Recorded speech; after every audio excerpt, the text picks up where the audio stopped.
mean, just think about how fast technology evolves over a short span of time. Like, we shouldn't be so hyper focused on the now too and be so reactive to what these large companies are expecting of us.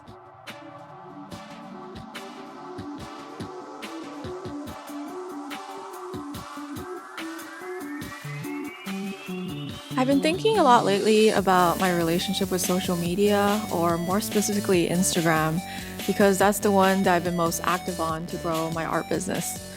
I released a video about a month ago about ways you can grow your business without relying on Instagram, but I also wanted to share a more personal perspective rather than just firing off a list of advice.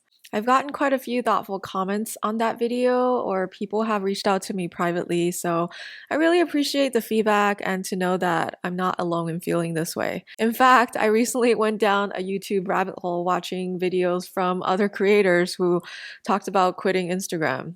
But don't worry, this video is not about persuading either of us to quit social media, but it is a little different than my typical content of, giving you direct business advice. I think there's been a sense of collective fatigue that many artists have experienced with social media. That collective fatigue could come from an overconsumption of content that is meant to hook you in, to trigger you often by controversy or outrage, make you feel less than, or that you're not doing enough. I mean, raise your hand, not that I can see it, but raise your hand if you've ever found yourself expanding the comment section of a juicy post on Instagram where total strangers are just arguing with each other when we all know there's no chance of changing anyone's minds. And I think in 2020, we really saw a climax of that. It's no wonder many artists are feeling mentally exhausted and creatively drained. And I know that impact isn't just limited to artists in general, but since I'm talking to you, I'll just refer to artists. Many artists have said that they are not as creatively inspired this year, or that they haven't been able to create work that they're proud of. And to be honest, I'm kind of in that boat. I feel like we just have this 2020 hangover collectively. Once in a while, I am able to paint something that I'm proud of, but I've had plans to release 2 collections this year, and they just kept getting delayed because of most of the reasons that I mentioned earlier. For me personally, it's not so much the comparison trap on Instagram that affects me. I don't feel as triggered by other creators' success, even if they only share picture perfect versions of their lives and businesses, because over the last 5 years, I've really worked hard at being comfortable with growing at my own pace. For me, it's the feeling that Instagram's multiple feeds are so overwhelming. The constant dopamine hit and the sensory overload now with the addition of Instagram Reels makes me feel like my brain is breaking. Lately, every time I open the app, it's doing the opposite it wants to do, which is I just scroll for a couple of seconds and I wanted to leave.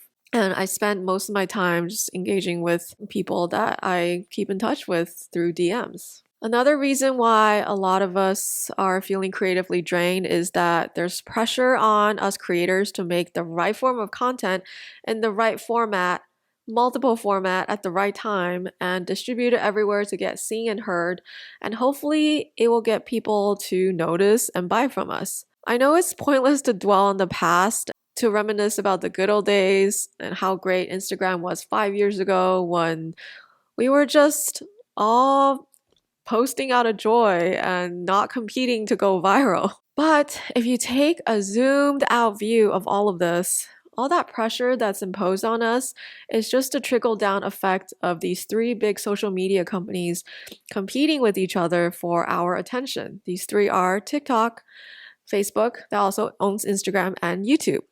Although YouTube is in this competitive mix now with YouTube Shorts competing with the short form video content on TikTok and Instagram Reels, I don't feel like my mental health is affected by YouTube because this is still a place I come to for inspiration, education, and community. So, all of that said, in case you're looking for a sign, I'm giving you permission to step back and take a break and focus on what brings you joy, even if it means creating art for only yourself for a while, because we could all use a break.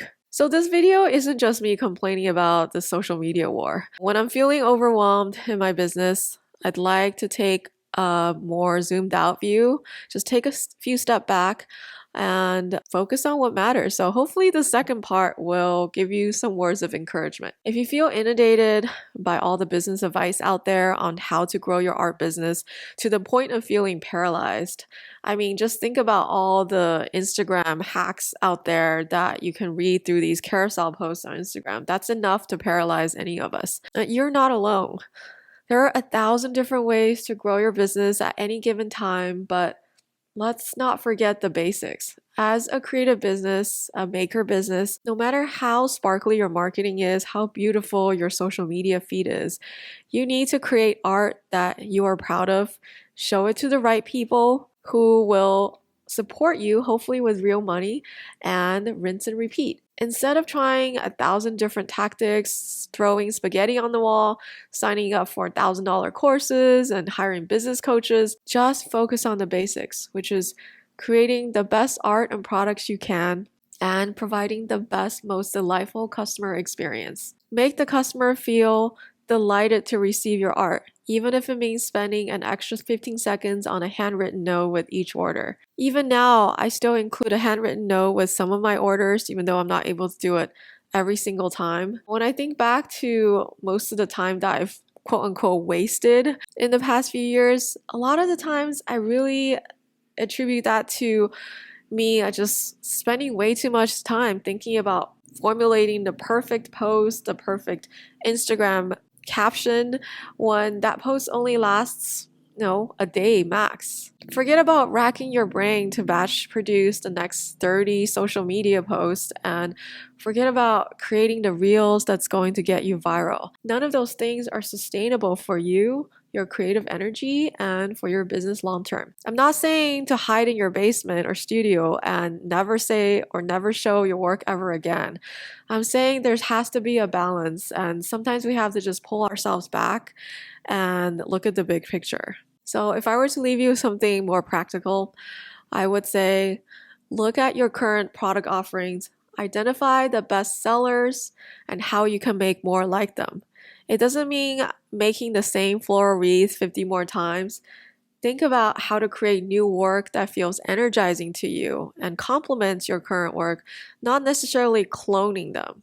When I think back to my most loyal customers, whether it's through wholesale or directly on my website, I honestly can't think of one person that came directly from a social media website, unless they're friends who already know me outside of social media. Social media is great at giving you the scraps once in a while, but to truly build customer loyalty, that relationship is often fostered outside of social media. I can't really attribute my best sales month to the fact that I was actively posting and engaging and basically living on Instagram or Facebook or whatever your poison of choice is.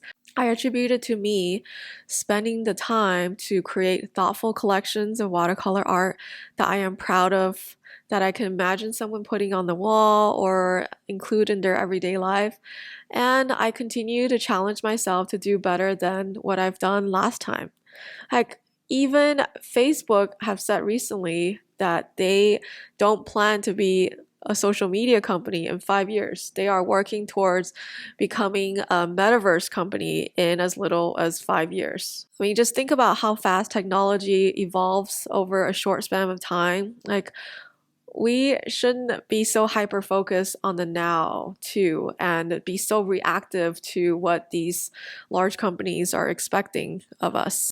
So I know that was a rant and it's not like the typical content we put out on our channel, and maybe it's a little controversial, depending on how you currently feel about social media, but I'm curious to know if this resonates with you, or if you want to share how you feel about social media currently and what you're going to do about it.